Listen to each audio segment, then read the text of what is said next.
আসসালামু আলাইকুম প্রিয় মালয়েশিয়া প্রবাসী ভাই ও বন্ধুরা, যে যেখান থেকে দেখছেন আশা করি সবাই সুস্থ আছেন, ভালো আছেন। আরটিকে 2.0 প্রোগ্রামে যারা বৈধতার আওতায় এসেছেন, আপনাদের ভিসাটা বর্তমানে খুবই জরুরি চেক করা দরকার। কারণ অনেকেরই ভিসাগুলো কিন্তু রিজেক্ট করে দিয়েছে বা তালাক মেরে দিয়েছে ইমিগ্রেশন থেকে, যে কারণে আপনারা চেক করবেন। বিগত সময় আপনি দেখেছেন আপনার ভিসাটা লেবি বাহার হয়েছে, রুলুজ লেখা উঠেছে, এখন কেন রিজেক্ট করে দিল ইমিগ্রেশন থেকে। যারা আরটিকে 2.0 প্রোগ্রামের বৈধতা এসেছেন বা অনেক কার্যক্রম শেষ করেছেন, লেবি বাহার করেছেন, এবং যাদের ভিসাগুলো রিজেক্ট করা দেওয়া হয়েছে ইমিগ্রেশন থেকে, তাদের জন্য একটা সুখবরও রয়েছে। যে সুখবরটা রয়েছে, 1 থেকে 150 নিয়োগকর্তা ইমিগ্রেশনের কাছে অনুরোধ করেছে এই ভিসাগুলো ফিরিয়ে দেওয়ার জন্য বা পুনরায় এই ভিসাগুলো করার জন্য, যেহেতু সম্পূর্ণ টাকা লেবি ভায়ার করা হয়েছে ইমিগ্রেশনে।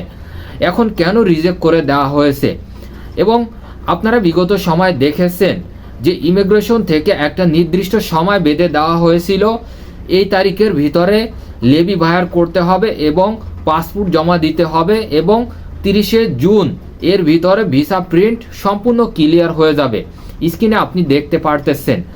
ভিডিওটা প্রচুর পরিমাণে শেয়ার করে দেবেন।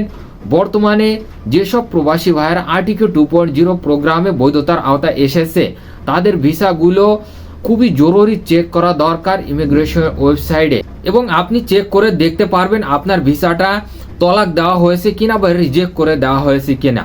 সময় তো মালয়েশিয়া প্রবাসী ভাই ও বন্ধুরা, আপনি যদি আমার ফেসবুক পেজ থেকে দেখেন, অবশ্যই ফেসবুক পেজটা ফলো দিয়ে রাখবেন, এবং মালয়েশিয়ার প্রতিদিনের আপডেট তথ্য পেতে এবং বন্ধুদের মাঝে প্রচুর পরিমাণে শেয়ার করে দেবেন, যাতে তাদের ভিসাটাও তারা চেক করতে পারে।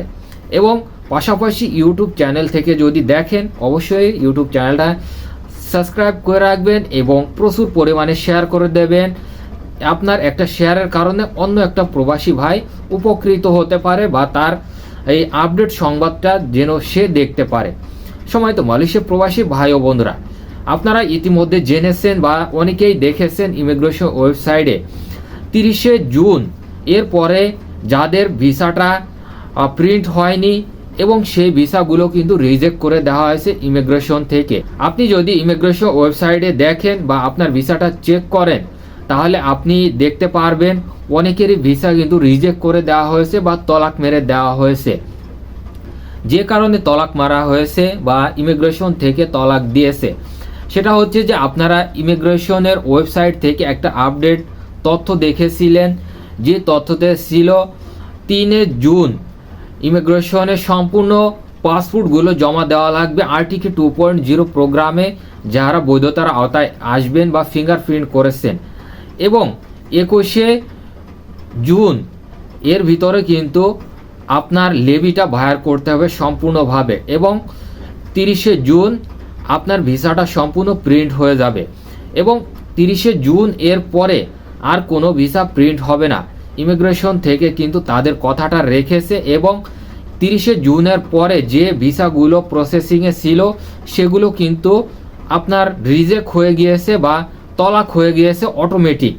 কারণ 30শে জুনের পরে আর কোনো ভিসা তারা নতুন করে প্রিন্ট করেনি, বা আপনার এই ভিসাগুলো কিন্তু রিজেক্ট হয়ে গিয়েছে অটোমেটিকভাবে। এখন যাদের ভিসাগুলো রিজেক্ট হয়ে গেছে, তাদের জন্য সুখবরটা হয়েছে যে এখন পর্যন্ত 1 থেকে 150 নিয়োগকর্তা ইমিগ্রেশনে দরখাস্ত করেছে কেন রিজেক্ট করে দেওয়া হলো পুনরায় এই ভিসাগুলো দেওয়ার জন্য। যেহেতু হাজার হাজার প্রবাসীর লেবিটা ভায়ার করা হয়েছে ইমিগ্রেশনে, এবং এই লেবিটা সম্পূর্ণ টাকাগুলো কিন্তু নিয়োগকর্তারা ইমিগ্রেশনে দিয়েছে বা ভায়ার করা হয়েছে, কেন এখন রিজেক্ট করা হয়েছে। আশা করা যাচ্ছে খুবই দ্রুতভাবে এটার সময়সীমাটা পরিবর্তন হবে, এবং যাদের ভিসাগুলো রিজেক্ট করা হয়েছে আবারও তাদের ভিসাগুলো রিনিউ করার জন্য বা ইমিগ্রেশন থেকে সম্পূর্ণভাবে কার্যক্রমগুলো চালিয়ে ভিসা প্রিন্টের জন্য নতুন করে একটা সময়সীমা বেঁধে দেওয়া হবে। এবং যেসব নিয়োগকর্তা ইমিগ্রেশনে অনুরোধ জানিয়েছে বা দরখাস্ত করেছে, আশা করা যাচ্ছে খুবই দ্রুতভাবে একটা সমাধান আসবে বা একটা নতুন করে একটা আপডেট তথ্য আসবে। এবং ভিডিওটা প্রচুর পরিমাণে শেয়ার করে দেবেন যাতে অন্য প্রবাসী ভাইয়েরা তাদের ভিসাটা চেক করতে পারে এই আরটিকে 2.0 প্রোগ্রামে যারা বৈধতার আওতায় এসেছে। আশা করি সম্পূর্ণ বিষয়টা বুঝতে পারছেন সম্মানিত মালয়েশিয়া প্রবাসী ভাই ও বন্ধুরা।